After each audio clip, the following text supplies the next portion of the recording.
L'Afrique francophone et ses frasques. Nous disons bien l'Afrique francophone et ses frasques.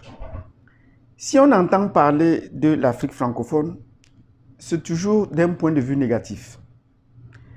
Englué dans les politiques, dans un marasme économique et sur des cultures un peu plus disparates, des éléments culturels qui ont de la peine à pouvoir s'unifier, à pouvoir faire front commun et à pouvoir présenter des projets louables. On les comprend tout dans les séminaires qui n'en finissent pas, les conférences ou des festivals qui n'ont aucune portée. De quoi est-ce que nous allons parler dans cette vidéo? Nous allons parler donc des frasques de l'Afrique francophone. Si cette thématique vous intéresse, si cela vous intéresse, installez-vous confortablement. Le temps de vous abonner et de partager cette vidéo.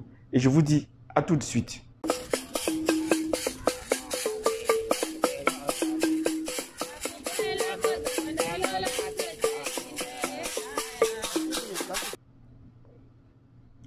Bienvenue donc sur la chaîne Azania African et votre présentateur comme d'habitude est Basile Téné.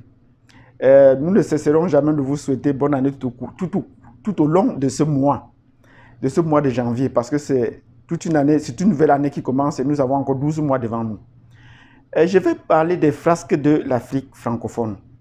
Comment est-ce que l'Afrique francophone est perçue et comment nous la percevons nous-mêmes. Tout part d'abord dans l'Afrique francophone de la politique. Nous sommes dans un espace où nous avons été colonisés sur un modèle différent de celui de l'Afrique anglo-saxonne. L'Afrique francophone a été colonisée sur le principe de l'assimilation de la politique française. Cela voudrait dire que les francophones devaient prendre pour modèle les francophones devaient prendre pour modèle les Français, la France. La France devait imposer son hégémonie sur le plan politique, sur le plan économique et sur le plan culturel.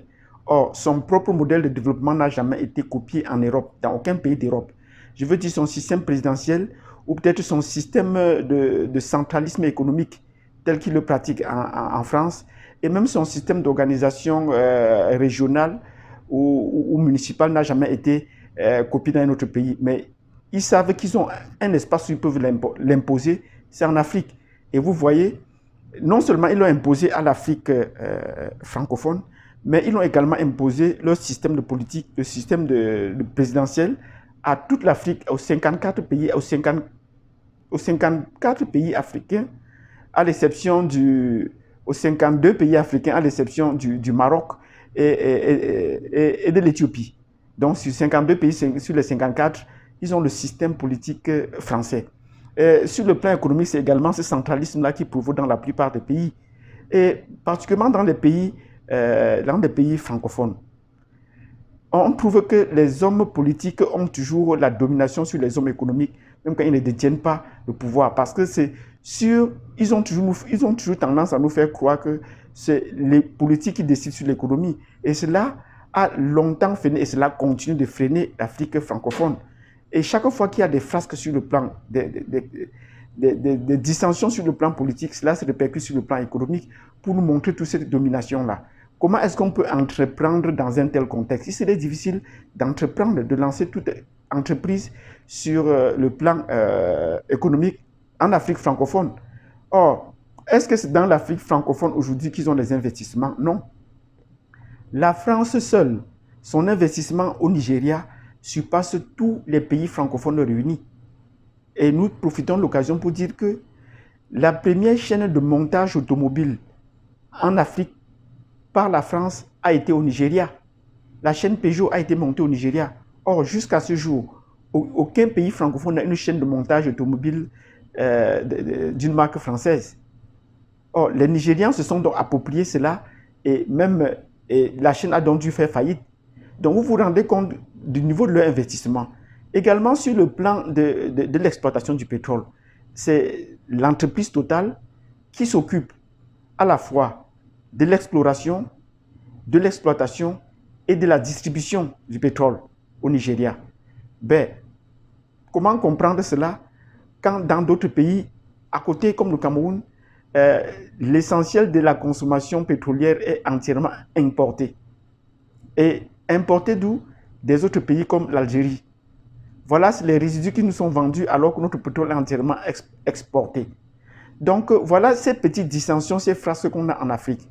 Or, s'ils veulent faire exploiter, si les Français veulent faire exploiter les minerais, qu'ils fassent au moins bénéficier dans l'Afrique francophone. Mais c'est en Afrique francophone qu'on est toujours le plus à se plaindre. Et ces derniers temps, on parle d'un événement qui touche particulièrement l'Afrique francophone. C'est également le problème de la monnaie. La monnaie pose un problème sérieux. Il n'est pas question de, au fait, à notre point de vue, et il aurait fallu que nous en débattions sur cette plateforme, comment est-ce qu'on peut comprendre qu'une monnaie d'un pays soit fabriquée et gérée par un autre pays? C'est le porte-monnaie, chaque pays doit détenir son porte-monnaie et le gérer. Donc quand nous comprenons sur des plateformes des débats du genre, est-ce que le franc CFA est utile ou pas? Nous pensons que là n'est pas l'objet, là n'est pas le sujet. Est-ce que quelqu'un peut détenir le porte ou gérer le porte-monnaie d'un autre? C'est ça la question. Ce n'est pas la question de savoir si c'est utile ou pas. Et en répondant à cette question, vous avez à savoir si la France est digne de gérer le porte-monnaie de 14 pays, tout ensemble réunis. Là, il y a un problème. Si plus de 60 années après les indépendances, on continue à clamer que le franc CFA doit être géré par un autre pays ou de montrer les soi-disant valeurs positives de cette monnaie, nous pensons que nous, les Africains, nous avons un problème et qu'il faudrait qu'on essaie de revoir cette situation. À côté des pays comme le Ghana et le Nigeria, nous allons encore prendre ces exemples qui ont leur propre monnaie. On fait du chemin pour en arriver où ils sont. On a beau leur apporter, d'évaluer leur monnaie, sous-estimer leur monnaie, mais ils sont construits dans une capacité sur leur propre monnaie, sur leur propre identité nationale, sur leur souveraineté nationale. Voilà comment les pays africains doivent, de la zone franc, doivent se mettre pour faire leur monnaie. La France ne les laissera pas faire. On va renflouer, fabriquer des faux billets, ainsi de suite, pour dévaluer la monnaie, la dévaluer sur le plan national, mais il faudrait être fier de la porter et à terme, on sera fier de porter cette monnaie. Voilà pour les frasques de l'Afrique francophone aujourd'hui. Si vous avez été intéressé, mettez-nous un pouce, mais également si la thématique ne vous a pas intéressé, faites-nous le savoir en mettant vos arguments. Nous serons heureux de vous retrouver demain pour une prochaine vidéo. Je vous dis merci.